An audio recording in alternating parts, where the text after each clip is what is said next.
focus on a whole body cleanse first. You want to cleanse out the body first, and then the next time you do it, do a parasite cleanse. And then the next time you do it, you can do a heavy metal cleanse and then go back to the overall cleanse. Because again, toward the end of the year, everybody's holiday, eating all this crazy stuff, so give it a little bit of a break at the end of the year. Welcome, family, to another amazing edition on the Family Round Table, where we talk about everything family, business, and entrepreneurship.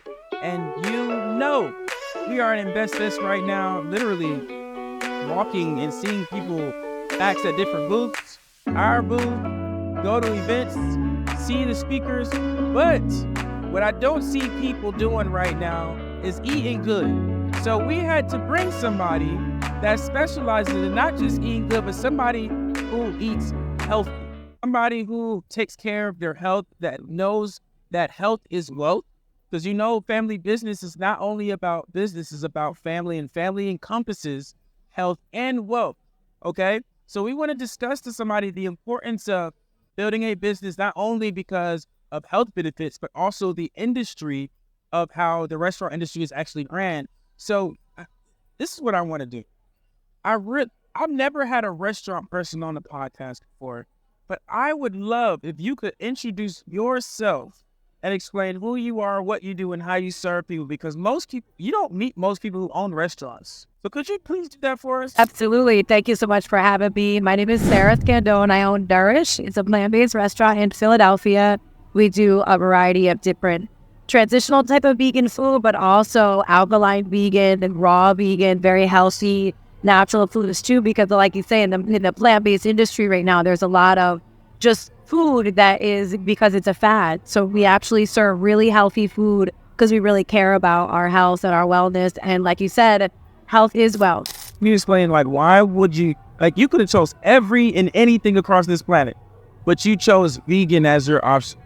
Yeah, I feel like some things are our calling as well. And I've been plant-based for over half of my life, and just seeing the impact and the state of health that most people are in right now, we really need an alternative. And we see that we're directly, what we eat directly impacts our health. And seeing and working with so many people, because I'm an herbalist as well, and I work with a lot of people, and they're very sick. And you can work with herbs, but you have to tap into the food. And you have to see that the state of our health as a whole, as a society right now, is directly related to the food. So if I can educate and also serve delicious too, because I can cook some delicious food.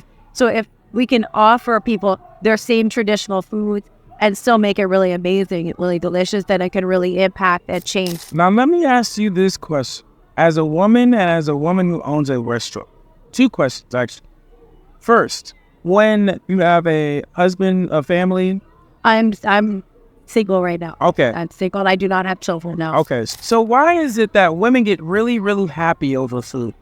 Because that's the other side of food too. That's why all this decadent, lavish food that we're so used to, it releases different chemicals in our body. And that's where we go through those sugar highs and sugar lows. So food is, it very much so releases things in our bodies. And that's why we also have to look at the other side of it too. People also get really angry over the foods that they're eating too. You're eating a lot of food with a lot of hormones and chemicals in it. And then wondering why we're reacting as a society on a whole. A space where people are very aggressive, they're very angry, they're not in control of themselves. And through food, we can change that dynamic. And in Philly, that's a serious situation right now because there's a lot of violence, there's a lot of crime in Philly. And I think through PGR diets, it would be really impactful. I did an event on mental health awareness and was doing a lot of studying about how food directly connects to our mental health as well, too. So that's how we feel happy or we feel sad or aggressive or whatever it may be. As a woman that owns a restaurant, is it harder for women to get into the industry than it is for men? Do you see that? Or is it just, it's just a restaurant? I think within business, I think right now women are on the rise of being, entrepreneurs, and it's really, it's very, women are becoming raising. That's the women era for sure. Absolutely. I do feel over the years, I've been an entrepreneur for more than half of my life, and I've definitely seen the struggle of that in a world where there is a lot of that ego-driven male dominance in any space, but resilience and just passion and purpose has just, really me not even focus on that element of it and just push through and know that this is my purpose of being able to share this knowledge and this great, delicious food with the world as well. Is I overcome any kind of adversities that might come up through in that space. When it comes to cleansing, right? Because we actually just did a 5-day cleanse. Oh, wonderful. That's right? great to hear. It was very much a struggle. Did you do it as a family? We did do it as a family. So I did a different type of cleanse. I removed red meat and pork. Yeah. And I wanted to see how long I could last. I think I lasted 32 days. Oh, that's great. Right. And so I find myself like I can eat red meat maybe once a month without like any side effects from it.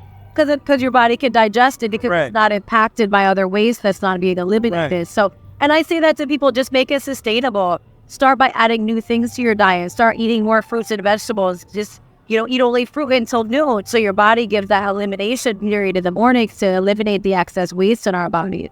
So it's just little steps. Like you said, trying to do it as a family. It's really great to come together and have the support of other people as well. And that's really That's cool. So not pivoting, but going back to what you said that we should be doing it on a quarterly basis, right? I mean, you're doing a juice cleanse. So like on a quarterly basis is 3 days, then is like, because you said metal cleanse, like parasite cleanse. So we be doing all the cleanses in that one time, or So I think throughout the year, take a break and do different ones. So focus on parasites one time. That's so good. That is so. Did you feel great when you did your 5-day cleanse or your 32 days off red meat? I did actually feel really good when I did it. I felt lighter. I would say I felt lighter. Yeah. I don't know. I don't think I paid attention to my mental awareness, like my mental headspace. My brother and my mom did like the juice cleanse, right, for 5 days. I think they lasted max 3, and they said they lost 5, 6, 7 pounds. Yeah.